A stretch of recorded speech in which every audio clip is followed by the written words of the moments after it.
딸아이의 손을 잡고 안나푸르나의 일출을 보며 안나푸르나의 품에 안겼던 그 따스한 기억이 아직 차에 가시지 않았습니다. 등산화에 묻은 내 팔의 흙먼지를 털어내기도 전 불과 한 달도 지나지 않은 오늘 저는 다시 배낭을 꾸립니다. 주위 사람들은 묻습니다. 왜 그 힘든 길을 다시 가느냐고, 무엇이 남았기에 또다시 그곳이냐고 말이죠. 하지만 제 마음속엔 아직 다 채우지 못한 갈증, 혹은 아직 다 비워내지 못한 숙제 같은 것이 남아 있었습니다. 이번 여정은 지난번보다 훨씬 더 길고 훨씬 더 깊은 곳을 향합니다. 쿰부의 거친 숨결과 에베레스트의 압도적인 침묵, 그리고 안나푸르나 서킷에 있는 두 개의 깊은 호수들. 네팔 공항에 내리면 저는 가장 먼저 3개월 비자를 신청할 것입니다. 기약 없는 길, 얼마나 걸릴지 알 수 없는 이 여정을 위해 저는 기꺼이 시간을 내어주기로 했습니다. 늘 곁에서 묵묵히 제 발걸음을 지켜주던 가이드 빈더러와 다시 발을 맞추며 우리는 인간의 영역을 넘어 신들의 거처로 향하는 길을 나섭니다. 평생을 일에 매달려 살며 해외를 드나들었지만 아무리 길어도 25일을 넘겨본 적은 없었습니다. 그것이 제가 가족을 위해 허락받은 부재의 한계선이라 믿었기 때문입니다. 하지만 이번은 다릅니다. 이토록 긴 시간 동안 가족의 곁을 비워본 적이 없기에 마음은 벌써부터 집 거실에 온기를 그리워합니다. 지난 세월, 저는 늘 누군가의 남편이었고 한 아이의 아빠였습니다. 저의 하루는 오로지 가족의 평온을 위해 존재했고 저의 발걸음은 늘 그들의 울타리를 단단히 다지는 데 쓰였습니다.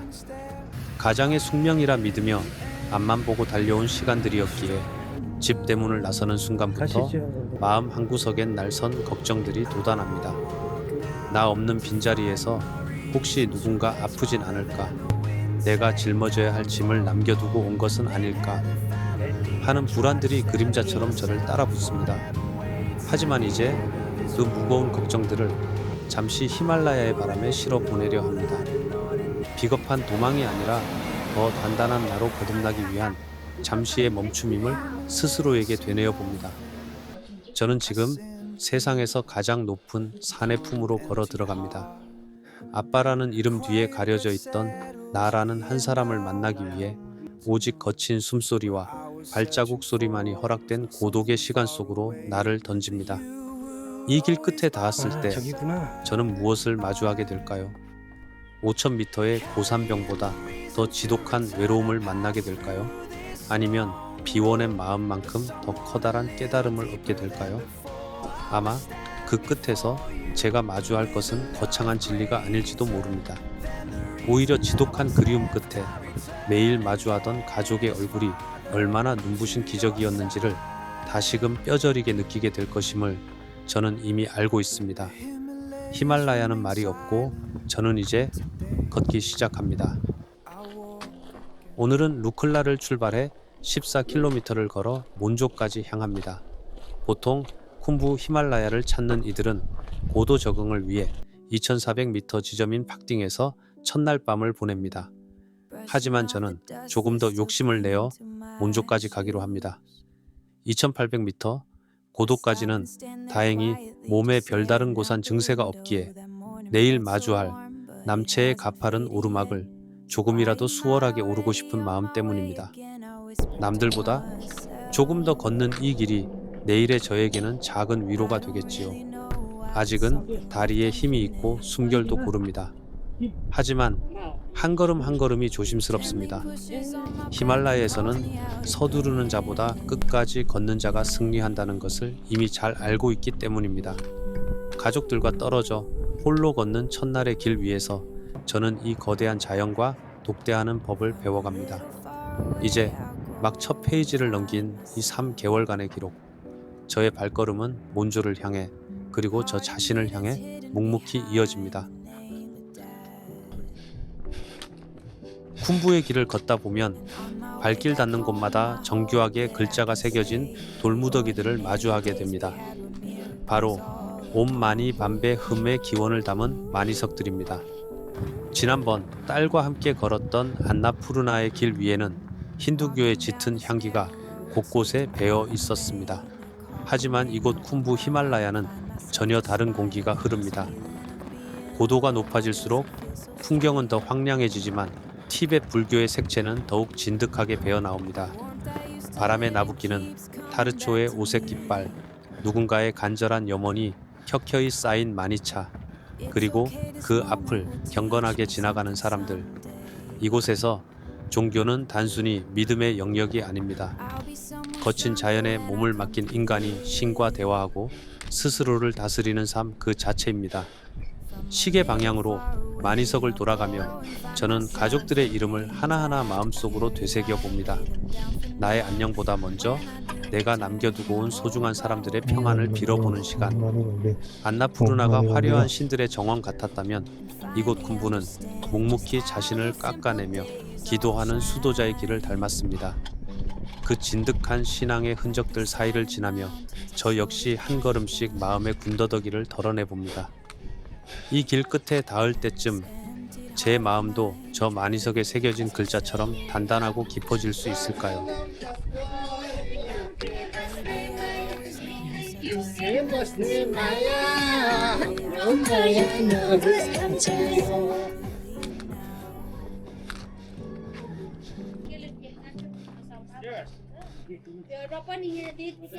루클라를 떠나 약 3시간을 쉬지 않고 걸어 해발 2620m 팍딩 마을에 닿았습니다.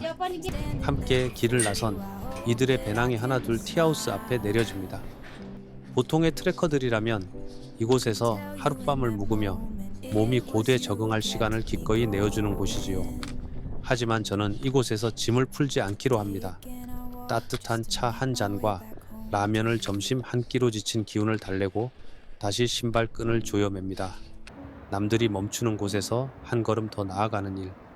그것은 단순히 거리를 단축하기 위함이 아니라 내일 마주할 더 큰 고비를 위해 오늘의 체력을 조금 더 성실히 써두려는 저만의 계산입니다.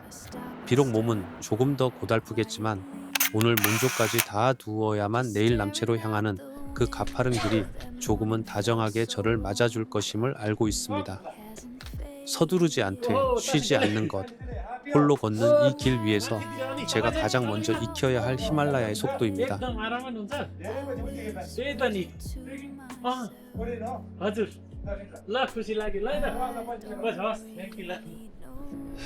히말라야의 날씨가 변덕스럽다는 건 익히 알고 있었지만 오늘따라 머리 위를 짓누르는 하늘이 예사롭지 않습니다.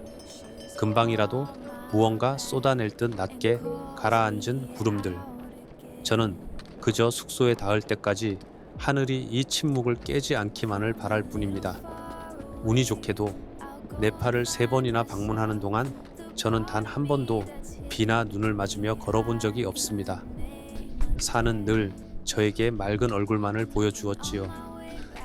물론 배낭 깊숙한 곳엔 우중 산행을 위한 준비가 되어 있습니다. 하지만 고산에서 비를 맞으며 걷는다는 것이 천을 얼마나 앗아가고 정신력을 얼마나 갉아먹는지 잘 알기에 지금 마주한 먹구름이 결코 달갑지 않습니다. 비에 젖은 길은 평소보다 2배의 힘을 요구하고 안개에 가려진 풍경은 고독을 더 짙게 만듭니다.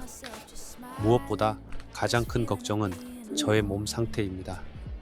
긴 여정의 초입, 여기서 기운이 꺾이면 안 된다는 압박감이 자꾸만 발걸음을 재촉하게 만듭니다. 부디 이 여정의 첫 페이지가 차가운 빗줄기가 아닌 고요한 바람으로 채워지길, 가족들에게 무사히 잘 도착했다는 안부 인사를 전하기 전까지는 이 하늘이 무너지지 않기를 간절히 기도하며 걷습니다.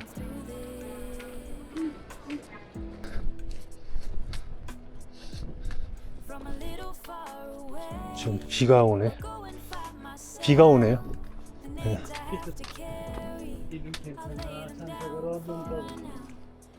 역시나 간절한 기도가 늘 응답받는 것은 아닌가 봅니다. 참고 참았던 하늘이 결국 무거운 빗방구를 떨구기 시작합니다. 처음에는 그저 스치는 가랑비인 줄 알았습니다. 먼지를 잠재울 정도의 미미한 양이었기에 이 정도면 괜찮겠지 하는 마음으로 묵묵히 걸음을 옮겼습니다. 하지만 시간이 흐를수록 빗줄기는 점점 굵어지고 공기는 차갑게 젖어들기 시작합니다. 자연의 경고를 더는 무시할 수 없는 순간이 찾아온 것입니다.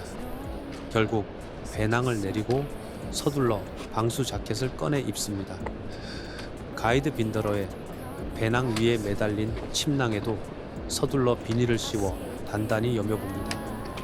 고산에서 젖은 침낭만큼 트레커를 절망스럽게 만드는 건 없으니까요. 비에 젖어 무거워진 자켓의 무게만큼 마음의 무게도 조금씩 무거워집니다. 네팔을 찾은 3번의 여정 동안 한 번도 허락되지 않았던 빗길. 사는 이번 여정이 결코 녹록지 않을 것임을 이 차가운 빗줄기로 대신 말해주고 있는지도 모르겠습니다. 서걱거리는 비닐 소리와 빗방울이 자켓에 부딪히는 소리만이 적막한 길 위를 채웁니다. 비에 젖은 돌길은 미끄럽고 시야는 흐릿하지만 저는 이제야 비로소 히말라야의 민낯을 마주하고 있다는 생각이 듭니다. 1시간 남짓 빗줄기를 온몸으로 받아내며 걷다 보니 어느덧 공기가 가벼워지고 하늘이 다시 열리기 시작합니다. 방수 자켓을 타고 흐르던 빗방울이 멈추고 구름 사이로 비치는 햇살에 젖은 땅이 반짝입니다.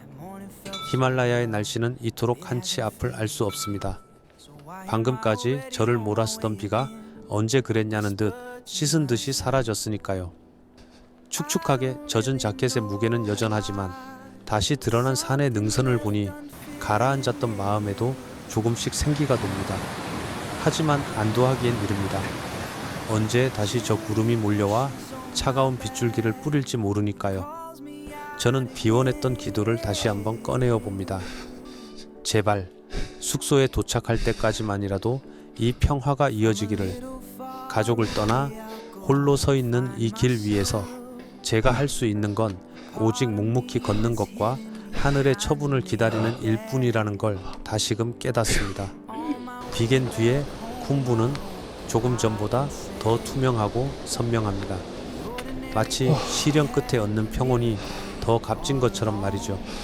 이 맑은 기운이 몬조의 숙소 문을 열 때까지 저의 발걸음을 지켜주길 바라며 다시 길을 재촉합니다. 루클라를 떠나온 지 어느덧 6시간.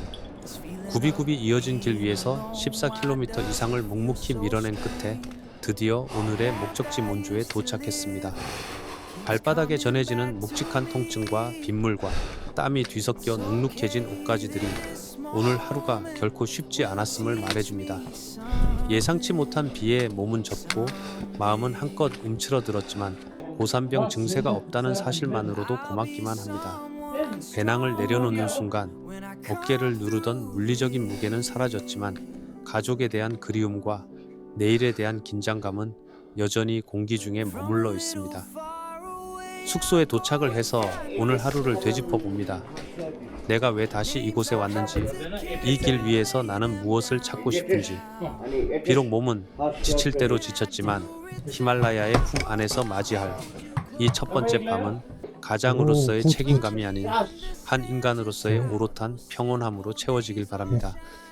내일은 드디어 에베레스트의 관문 남체 바자르로 향합니다. 오늘보다 더 가파르고 힘겨운 길이 기다리고 있겠지만 무사히 첫날을 버텨낸 나 자신을 믿으며 저는 이제 깊은 휴식 속으로 들어갑니다.